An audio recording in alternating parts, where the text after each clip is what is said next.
Staff Sergeant John Hayes stood at the edge of the grand reception hall aboard the Galactic Conclave space station and tried not to frown. The massive room sparkled with light reflecting off strange alien bodies and fancy decorations. He had been a Marine for 12 years and had faced enemy fire without flinching, but diplomatic events like this made him uncomfortable. John tugged at the collar of his dress uniform and watched as aliens from across the galaxy ignored or worse, mocked the food humans had brought to share. Admiral Patricia Winters, the leader of the human delegation, moved smoothly through the crowd. She shook hands when appropriate and made greeting gestures to species that didn't have hands. Patricia was good at her job, but even she couldn't hide her disappointment at how poorly the Earth food was being received. "Look at them," whispered Supply Officer Kevin Garcia, suddenly appearing at John's side with a glass of blue liquid that definitely wasn't from Earth. 6 months of being part of the galactic community and they still treat us like we just crawled out of caves? John nodded and watched as a tall, crystal-like alien picked up a perfectly grilled steak sandwich, examined it, and then set it down with what could only be described as disgust. The alien was Ambassador Glimmershirt of the Zorlathians, the oldest and most respected species in the Conclave. Where she led, others followed.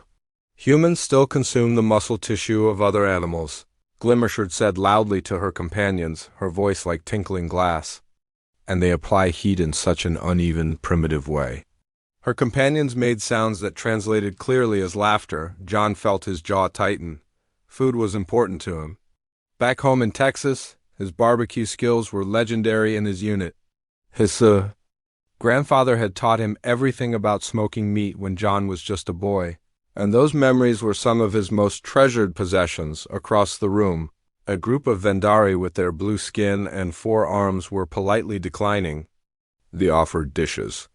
One of them took a small bite of mashed potatoes, then quickly drank something from a flask at his belt, as if to wash away the taste. "The Admiral is getting annoyed," Kevin said, nodding toward Patricia. She was still smiling, but John knew her well enough to see the tension in her shoulders. These diplomatic functions were crucial for establishing alliances and trade agreements. Earth needed friends in the galaxy, and so far, they were failing to connect. A small green alien with huge eyes approached the food table and reached for a deviled egg. John perked up slightly, hoping at least one species might enjoy Earth cuisine. The alien sniffed the egg, then immediately backed away, making a sign with its 6-fingered hands that the universal translator interpreted as no offense intended. John stepped closer to the food table and looked at what the human chefs had prepared. Everything looked perfect to him: roast beef, grilled chicken, fresh vegetables, and even some fancy desserts. The problem wasn't the quality of the food.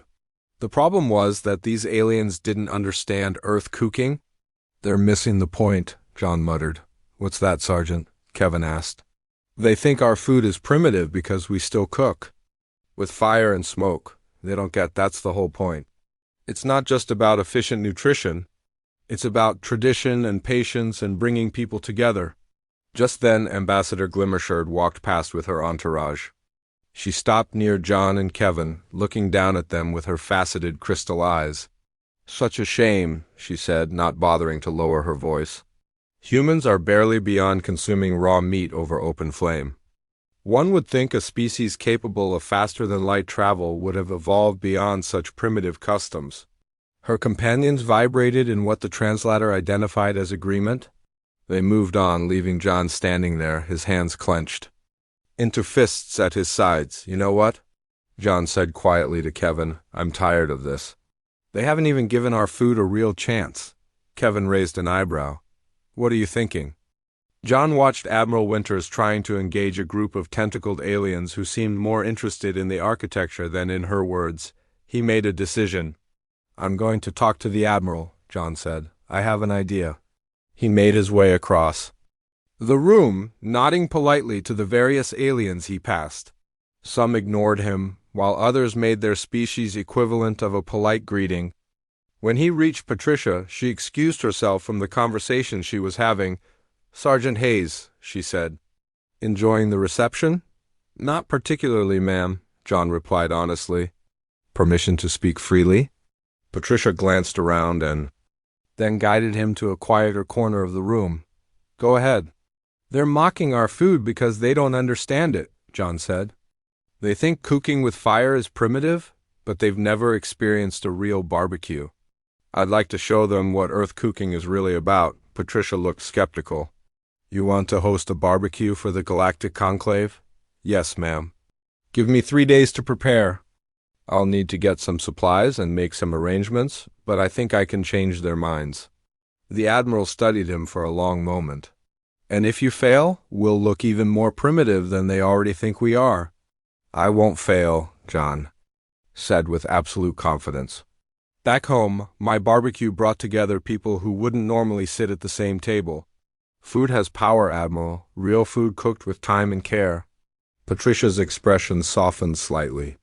You really believe you can make a difference with a cookout? I do, ma'am. Sometimes the oldest ways are the best ways. Let me show them that. Across the room, Ambassador Glimmershirt was making a show of analyzing a piece of bread with what like a scanning device. Her crystalline form shimmered with amusement as she showed the results to her companions. Patricia followed John's gaze and her jaw tightened again. She turned back to him with determination in her eyes. All right, Sergeant.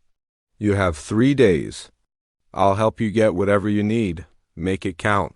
John nodded, already planning what he would need. Thank you, ma'am. I won't let you down.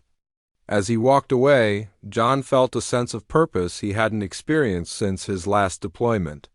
This wasn't combat, but it was a mission all the same. Humanity needed to find its place among the stars and sometimes the path to understanding. When through the stomach, he would show these aliens what humans could do with fire, meat, and time. And maybe, just maybe, he would change their minds about Earth and its people. John Hayes, Marine and Pitmaster, was going to light the grill. Word spread quickly through the Conclave space station about the special Earth cultural event scheduled for the weekend.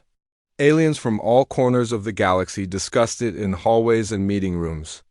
Most viewed it as an obligation to attend rather than something to look forward to. Diplomatic courtesy required their presence despite their low expectations. John Hayes spent the first day after getting approval from Admiral Winters making lists and plans. He needed special permission for almost everything he wanted to do. Cooking with actual fire on a space station was not a simple request. You want to create smoke intentionally? Asked the Meridian engineer in charge of environmental systems. Her name was Zrel, and her 4 tentacles writhed in confusion as she looked at John's request form. Meridians looked like a mix between an octopus and a tree with bark-like skin and flexible limbs. Yes, that's essential to the process, John explained patiently. We need a designated area where we can disable the atmospheric scrubbers temporarily. The observation deck on level 7 would be perfect. It has high ceilings and that big viewport showing Earth. Zrel's skin changed color slightly, showing her concern. Smoke is dangerous. It contains particles that can damage breathing systems. We'll set up warning signs and make sure everyone knows what to expect, John assured her. The smoke is part of the experience. Without it, it's not authentic. The Meridian studied him with 3 of her eyes while the 4th looked at the request form. Humans are strange, she finally said, but she pressed her tentacle against the approval scanner. John grinned. Thank you. You should come to the event. I think you might be surprised. With permission secured, John headed to meet Kevin in the storage bay where their personal items from Earth were kept. Earth's first diplomatic mission to the Conclave had brought along many things considered essential, and John had been very specific about what he wanted in his personal allocation. Did you bring it? Kevin asked as John approached. In answer, John unlocked his storage container and lifted the lid. Inside, carefully packed and protected, was a portable grill. Not just any grill, but a custom-made unit that could be folded down for transport. John had designed it himself and had it built by a friend who owned a metalworking shop back in Houston. They let you bring that? Kevin asked in amazement. Listed it as cultural demonstration equipment on the manifest, John said with a smile. Nobody asked questions. He lifted the grill out and began checking that all the parts were intact. Now we need fuel. Kevin nodded and opened his own container, pulling out vacuum-sealed packages. "I've got hickory chips, mesquite chunks, and apple wood." "Wasn't sure what you'd want to use." John clapped him on the shoulder. "Perfect. Now we just need the meat." That turned out to be the biggest challenge. The protein synthesizers on the station could create something close to meat, but John wanted the real thing. After several calls back to Earth and some creative negotiations, Admiral Winters managed to arrange for a small diplomatic supply ship to bring what they needed. It would arrive just in time, as they worked on preparations. John and Kevin often overheard conversations from passing alien diplomats. Few seemed excited about the upcoming Earth event. "I've analyzed their cooking methods," said a tall, thin Thalexian scientist to her colleague as they walked past John in the corridor. Thalexians resembled walking stick insects with metallic blue exoskeletons. Completely inefficient. They apply inconsistent heat to organic material and then consume the charred remains. It's practically prehistoric. Her companion clicked its mandibles in agreement. "I heard they still use plant matter for flavoring instead of molecular taste." "Enhancers, how quaint." John pretended not to hear as he continued pushing a cart of supplies toward the observation deck. The skepticism only strengthened his resolve. By the second day, the observation deck was beginning to transform. John had set up 3 grills in a semicircle, with tables arranged around them.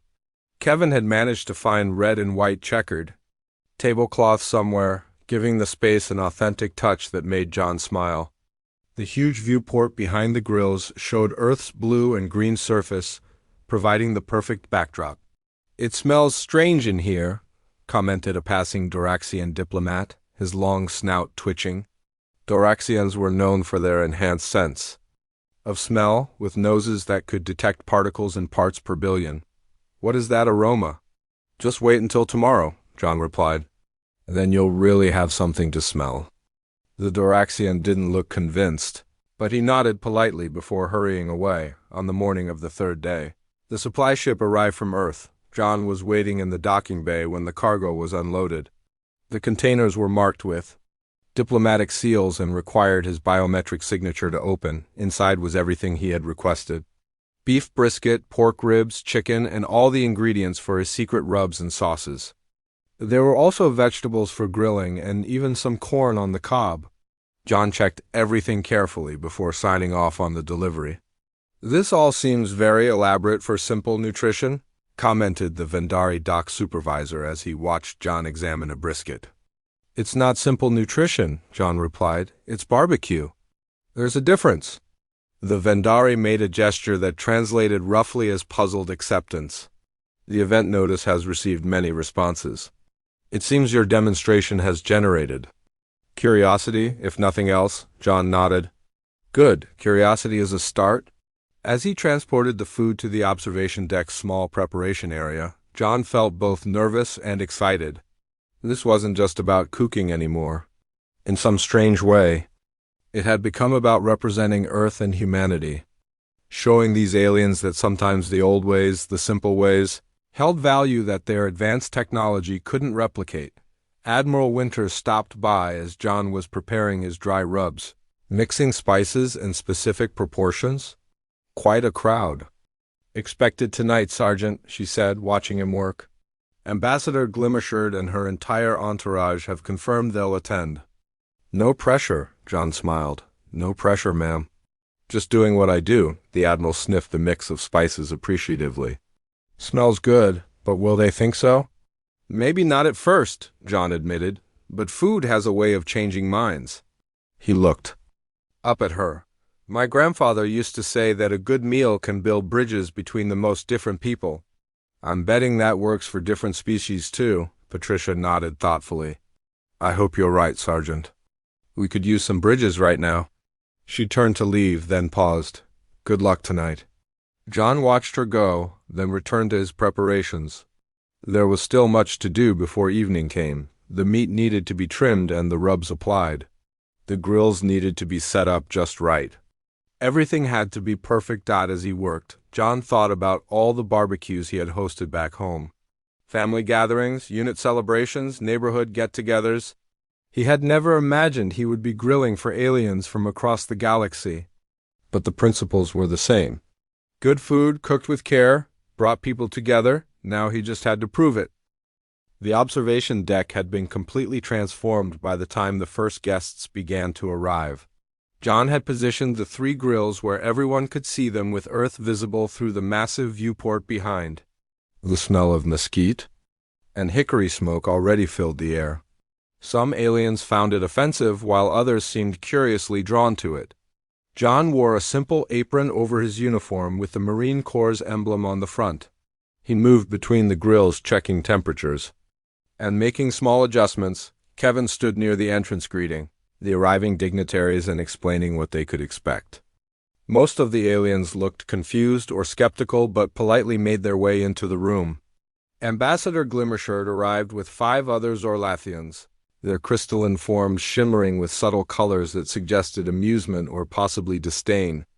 They positioned themselves where they could see everything but kept a safe distance from the grills. The Vendari, delegates with their blue skin and 4 arms, entered as a group and immediately positioned themselves near environmental scrubbers. They clearly did not appreciate the smoke. The Thalaxian scientists, who had mocked human cooking methods in the corridor, came next, their metal blue exoskeletons gleaming under the lights. They carried small devices which John guessed were for analyzing the food. More species filtered in until the observation. The deck was filled with a remarkable variety of alien life. Some John recognized, while others he had never seen before. Admiral Winters arrived last, wearing her formal uniform with all decorations. She gave John an encouraging nod before stepping to the center of the room. Distinguished representatives of the Galactic Conclave, Patricia began, her voice clear and confident. Thank you for joining us for this special Earth cultural demonstration. As many of you know, humans have been part of the galactic community for only 6 months. During this time, we have learned much about your species and cultures. Today, we invite you to learn about one of our most treasured traditions. She gestured toward John. Our culinary demonstration will be led by Staff Sergeant John Hayes of the Earth Marine Corps. In addition to his military service, Sergeant Hayes holds the distinction of having won the All-Marine Barbecue Championship 3 years running.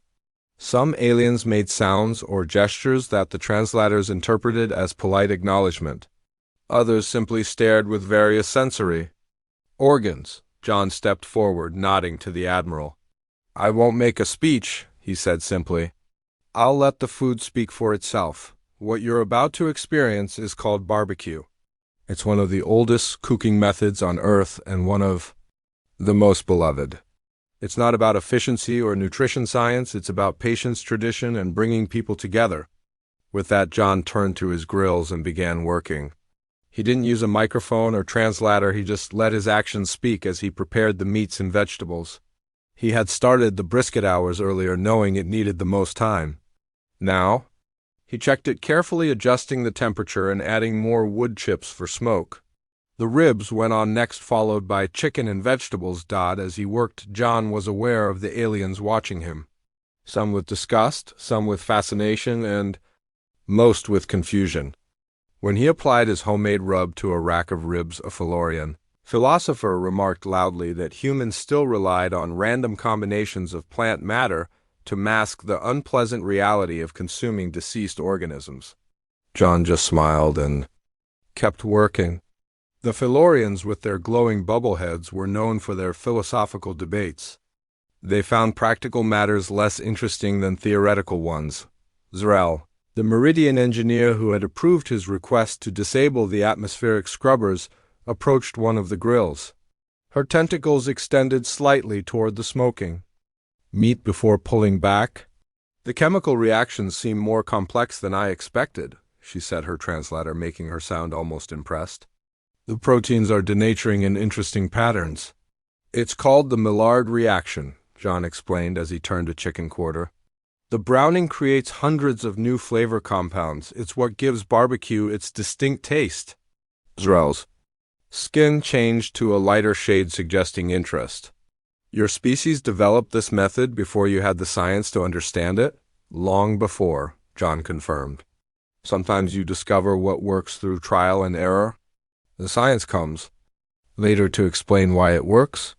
The Meridians seemed to consider this as she continued to observe. Other aliens began to drift closer as well, drawn by John's confidence and the increasingly complex aromas filling the space. Even the Doraxian diplomat who had commented on the strange smell earlier was now hovering nearby, his long snout twitching rapidly. The aroma compounds are remarkably harmonious, the Doraxian admitted to Kevin, who stood nearby. I'd detect at least 67 distinct molecular signatures, Kevin grinned. Wait until you taste it. Ambassador Glimmershard remained at a distance, but John noticed her crystalline form vibrating in a way that suggested she was analyzing what she was seeing. The other Zorlathians followed her lead, maintaining their aloof position. As the cooking progressed, something unexpected began to happen. The atmosphere in the room shifted from skeptical observation to genuine curiosity. Species that normally kept formal distances from each other were clustering around the grills, comparing notes on what they were witnessing.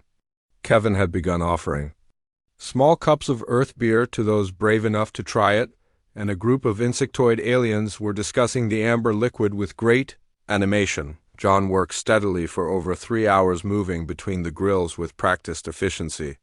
He didn't rush or try to impress with flashy techniques. He simply cooked the way his grandfather had taught him, letting the process unfold naturally. The brisket needed time, and there was no way to hurry it. That was part of the lesson he wanted these aliens to understand. Some things couldn't be rushed, no matter how advanced your technology.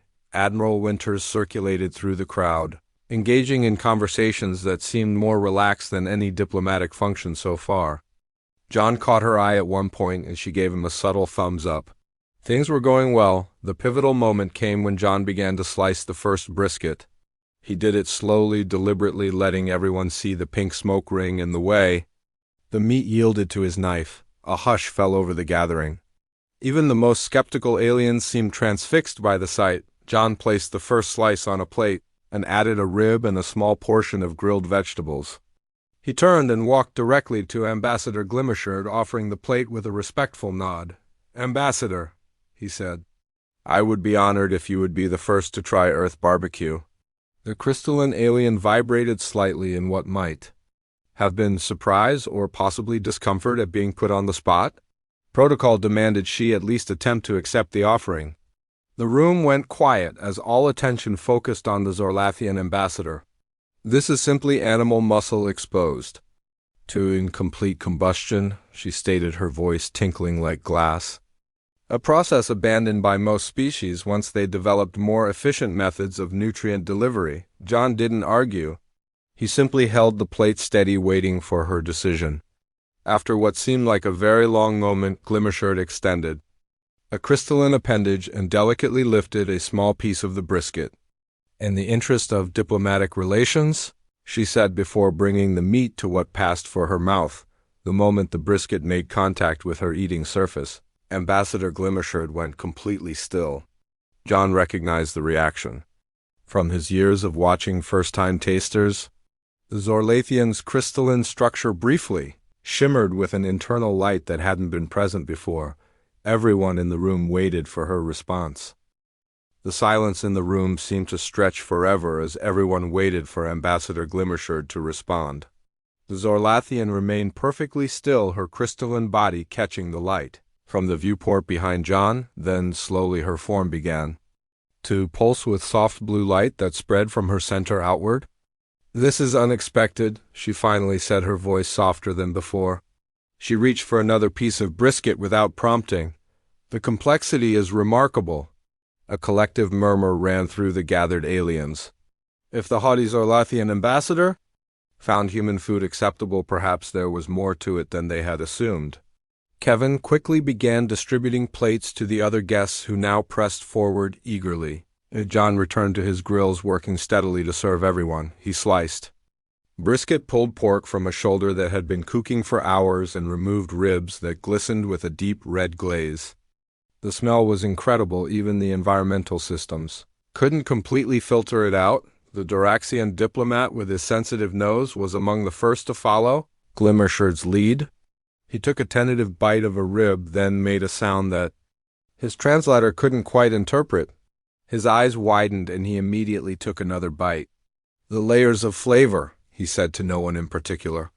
Smoke, salt, sweet, heat, bitter, umami, all in perfect balance. How is this achieved without molecular calibration?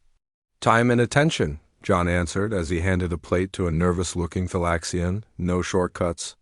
The Thalaxian scientists, who had mocked human cooking, were now scanning the food with their devices and discussing the results with growing excitement. One of them approached John holding up a small screen covered in readings. Your cooking method creates over 2,000 distinct chemical compounds in a single piece of this meat, she said, her mandibles clicking rapidly. Many of them cannot be synthesized artificially. The interaction of smoke proteins, fats, and carbohydrates under variable heat conditions produces unique results, John nodded. That's why barbecue masters spend their whole lives perfecting their technique. There's always something new to learn. The Thalaxian made a gesture of respect. Perhaps we have been too quick to dismiss older technologies as primitive simply because they are old. Across the room, the Vendari delegates had cautiously tried the grilled vegetables and were now animatedly discussing them with a group of plant-based aliens. Their initial distaste for the smoke seemed forgotten as they gestured with all four arms, explaining something about texture and caramelization. Zrel the Meridian engineer had gathered a small crowd around her as she explained the chemical processes taking place in the meat. The collagen breaks down into gelatin over the long cooking period, creating that tender mouthfeel. The smoke particles bind to the exterior, forming what humans call a bark, while simultaneously penetrating the interior. It is actually quite sophisticated. Admiral Winter sidled up to John as he checked on his final brisket. I think we can call this a success, Sergeant, she said quietly. I haven't seen this much positive interaction since we joined the conclave. John smiled as he used a thermometer to check the meat's internal temperature. Food brings people together, ma'am. Always has. Or aliens in this case, Patricia replied with a small smile of her own. Ambassador Glimmershard has requested to speak with you when you have a moment. I think you've made quite an impression. John nodded and continued working. He wasn't in a hurry to speak with the ambassador. Let her come to him.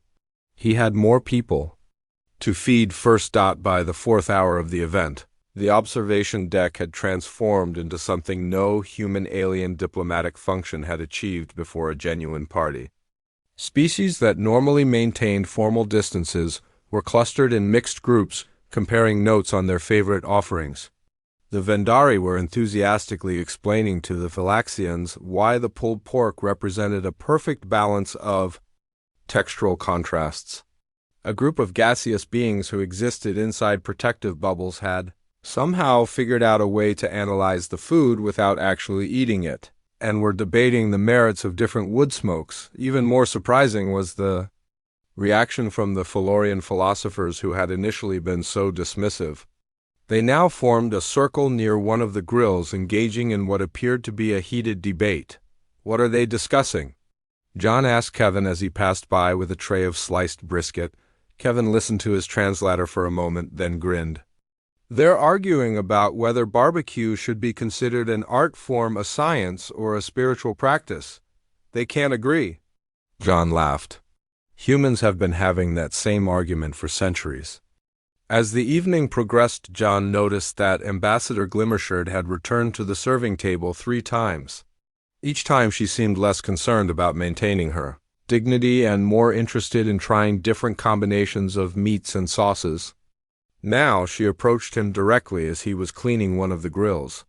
Sergeant Hayes, she began, her crystalline voice carrying a new tone of respect. The Zorlathian Confederation has existed for 12,000 years. We have synthesized perfect nutrition and developed cuisine that speaks to mathematical precision.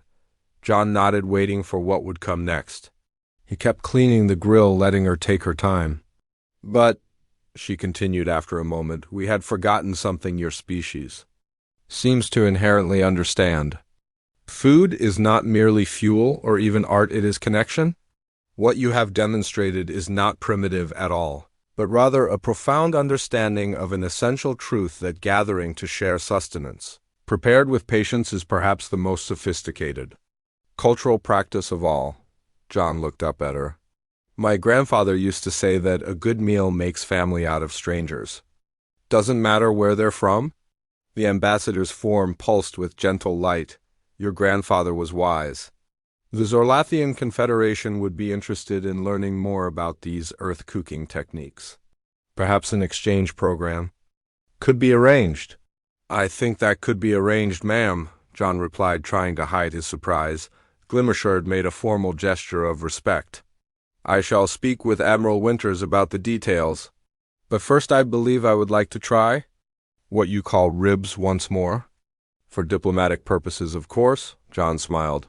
Of course, Ambassador, coming right up.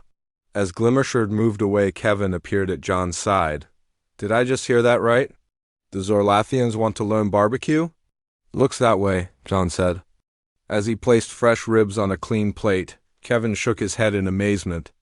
Who would have thought that the way to impress the most advanced species in the galaxy was with fire and meat? Sometimes the oldest methods are still the best, John replied as he watched the diverse gathering of aliens enjoying Earth food together. The diplomatic barriers that had seemed so rigid just days ago were melting away over shared plates and conversation. It wasn't world peace exactly, but it was a start. And it had begun with a simple grill. Admiral Winters caught his eye from across the room and raised her glass in a subtle toast. John nodded in acknowledgement. Mission accomplished. 2 weeks after the barbecue event, John stood in his dress uniform waiting outside the main chamber of the Galactic Conclave. Admiral Winters paced nearby, checking her notes one last time before the session began. Today was important for Earth. After 6 months of preliminary membership, humanity would find out if they would be granted full status in the Galactic Trade Federation.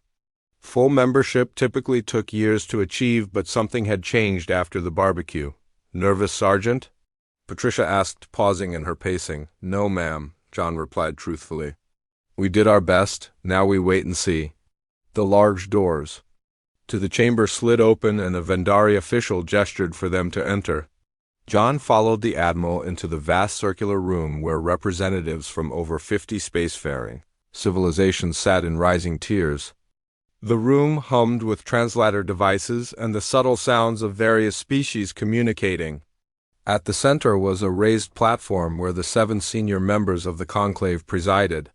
Ambassador Glimmershard sat among them, her crystalline form gleaming under the lights. Admiral Winters took her position at the speaker's podium while John stood at attention behind her.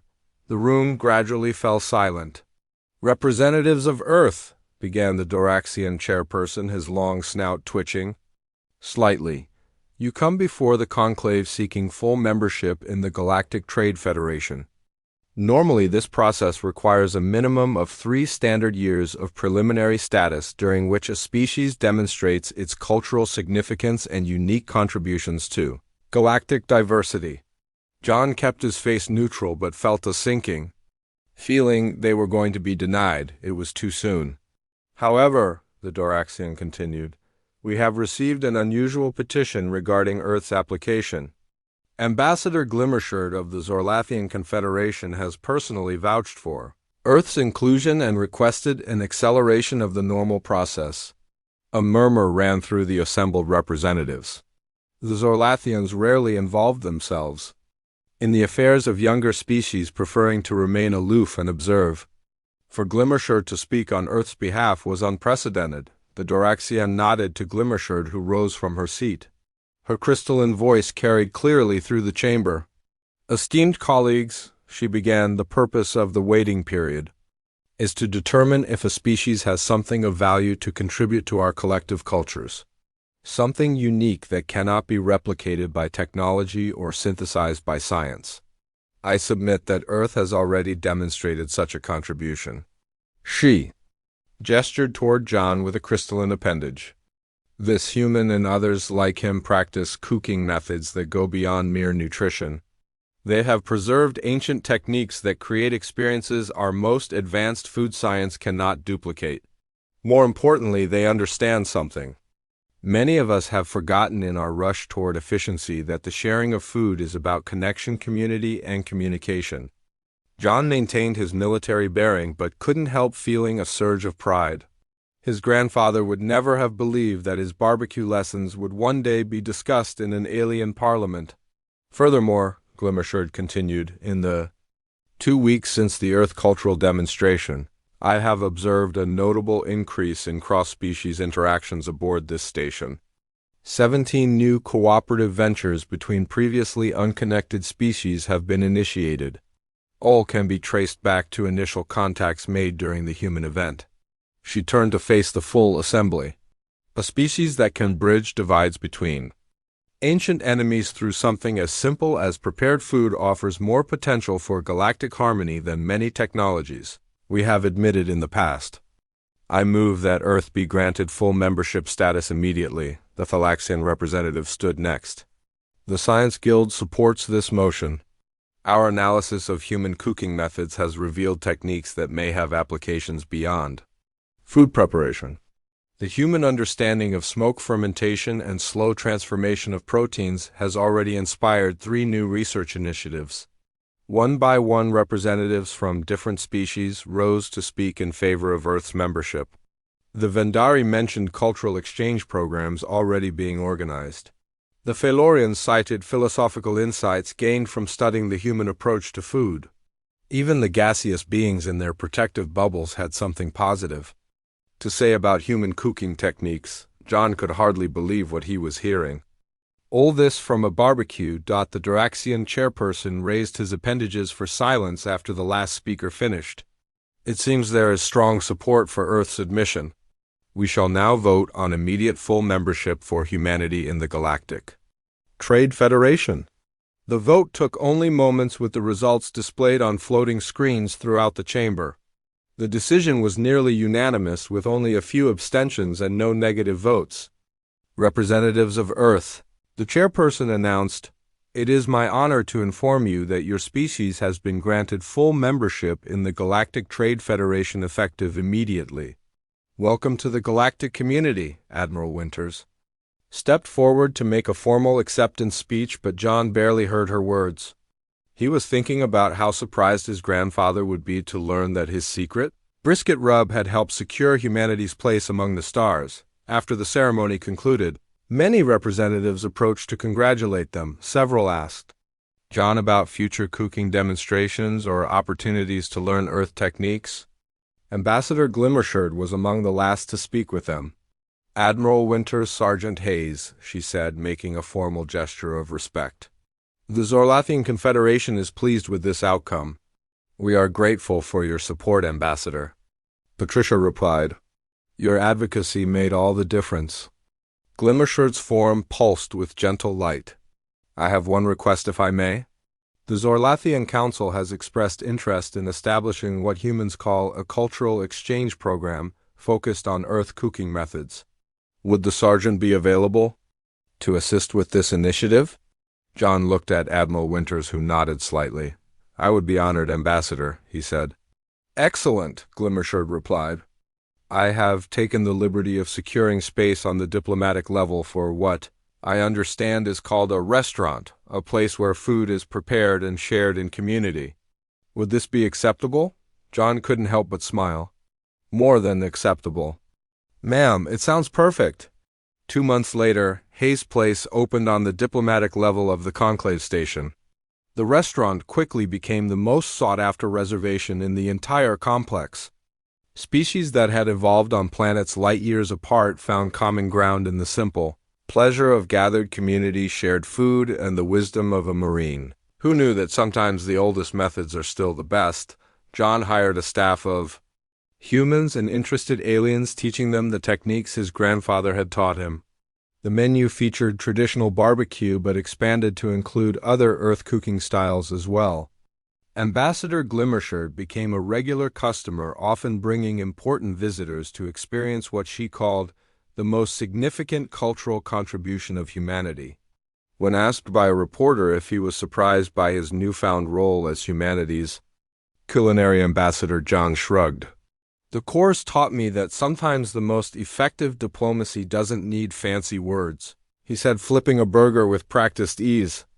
Sometimes all you need is good food and an open invitation. As he spoke, a group of Zorlathians, Thalaxians, and Vendari sat together at a nearby table, sharing a plate of brisket and ribs. Their translators worked overtime as they discussed flavors, techniques, and possible trade agreements. John watched them with satisfaction. His grandfather had been right all along. A good meal really did make family out of strangers, even when those strangers came from different worlds.